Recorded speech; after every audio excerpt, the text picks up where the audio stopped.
Eh bien bonjour à tous, donc aujourd'hui je vais avoir le plaisir de vous présenter une de mes dernières nouveautés. Voici le Big Dragotac. Donc comme vous pouvez le voir, un tout petit folder.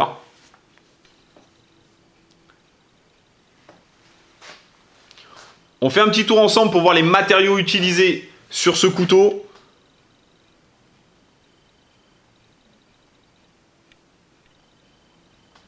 Acier D2 avec une finition stonewash pour la lame.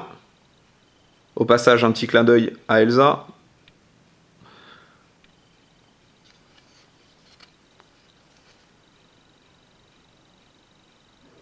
Sumstud, ouverture droitier-gaucher. Avec cette rondelle qui permet vraiment un accès facile pour les gauchers. J'ai souvent des demandes.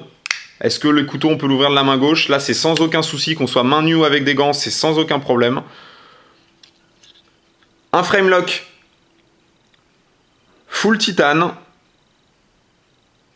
entièrement stonewash, avec, bien sûr, l'incontournable rotoblock de chez Lion Steel. Un pocket clip, ici, une seule position possible, en acier inoxydable.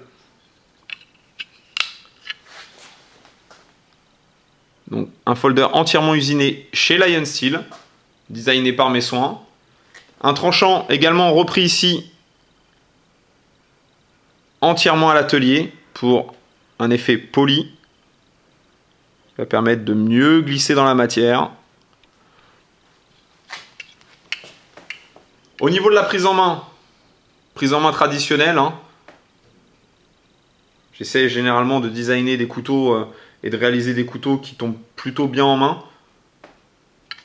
Donc voilà, le doigt qui vient tout de suite se mettre dans la chute, ici, le pouce, pour un bon grip, un bon appui, selon les besoins. Même en grip inversée, s'il y a besoin de forcer sur de la corde. Pour tous ceux qui veulent travailler avec ce genre de folder sur des coupes à la volée, c'est possible, tout simplement en reculant la main, vous décalez, donc vous venez mettre le doigt ici, vous avez encore un bon grip sur l'arrière, vous descendez la main sur le manche, et l'encoche que vous avez ici va permettre justement de travailler, de moins se fatiguer sur des coupes à la volée, tout simplement selon les activités que vous allez faire avec ce couteau. Donc loin de moi l'idée de concurrencer déjà les big folders qui sont sur le marché, qui sont de super qualité, qui viennent un peu d'univers différents. Moi je suis un grand fan des big couteaux de chez Cold Steel, j'en ai toute une collection et j'adore la qualité, c'est vraiment le top. J'ai eu en main certains Paul Force qui sont très intéressants aussi. J'avais envie depuis un moment de designer un gros couteau, un gros pliant. C'est chose faite. Ça va être vraiment une utilisation très ciblée, hein. Je sais que ça ne va pas forcément plaire à tout le monde. Comme la majorité des couteaux, j'ai tendance à faire des lignes un peu déstructurées, un peu torturées. Et c'est un charme qui ne plaît pas à tout le monde et je le comprends tout à fait. Maintenant, pour tous les mordus de Big Folder, j'espère que ce couteau vous plaira.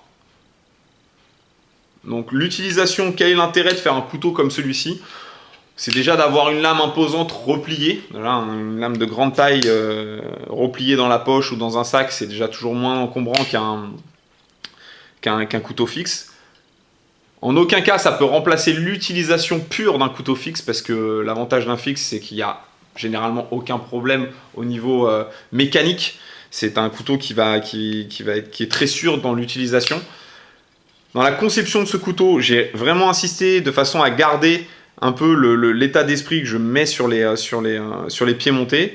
C'est une sécurité supplémentaire. Donc, en plus du frame lock imposant qu'on a ici, d'une épaisseur de 5 mm, on a le fameux rotoblock qui va permettre, juste en descendant et en montant la rondelle, de verrouiller le frame lock et d'avoir un couteau qui ne va pas se déloquer dans la main. Et si pour X raison, parce qu'aujourd'hui, les incidents, selon l'utilisation, selon la personne qui l'utilise, hein, on n'a pas tous les mêmes notions dans l'utilisation d'un couteau. Si le pliant vient à se replier, même malgré tout ce système de fonctionnement, parce que des incidents, toutes marques confondues, hein, même les meilleures marques au monde, il y a eu des incidents, ça peut arriver, des couteaux qui se déloquent. le couteau est travaillé de façon à ce que, à aucun moment, le tranchant vient en contact de la première phalange qu'il va rencontrer. Si vous êtes bien sûr sur un travail de coupe à la volée, là vous êtes foutu. Mais sur une prise traditionnelle, voilà, on a un couteau qui est sécurisé. En tout cas, qui va limiter la casse. Donc à vous de faire attention, à vous d'utiliser le couteau de façon simple et traditionnelle comme un couteau. Même si on a un dos de 5 mm et qu'on a quelque chose de plutôt imposant qui donne envie de faire des folies avec, dites-vous que le plus simple c'est d'utiliser tous les couteaux de façon traditionnelle. Si vous avez besoin de casser une brique, utilisez une pioche. Si vous avez besoin de couper un arbre, utilisez une hache. Le couteau, gardez-le dans sa fonction. Donc le plaisir aussi d'avoir un big folder qui fera exactement le même travail qu'un petit couteau, c'est surtout le plaisir d'utiliser un couteau de taille qui n'est pas traditionnel, d'utiliser une lame avec un design qui sort un petit peu de ce qu'on voit d'habitude. Voilà. Pour toutes les coupes, il y a toujours le bon grip. Si vous avez besoin de travailler quelque chose de plus précis, c'est sans aucun problème. Ça va s'utiliser exactement de la même façon qu'un couteau beaucoup plus petit. Et voilà, donc après, c'est à chacun de gérer un peu son couteau. Mais voilà, le Big Drago Tac, la dernière nouveauté qui est dispo dès maintenant. Il faut le savoir, les précommandes sont lancées déjà depuis un moment. Donc un nouvel outil qui rentre dans la gamme Bastinelli, qui va intéresser tous les mordus du genre, c'est très ciblé. N'hésitez pas à me contacter si vous avez besoin de plus d'informations.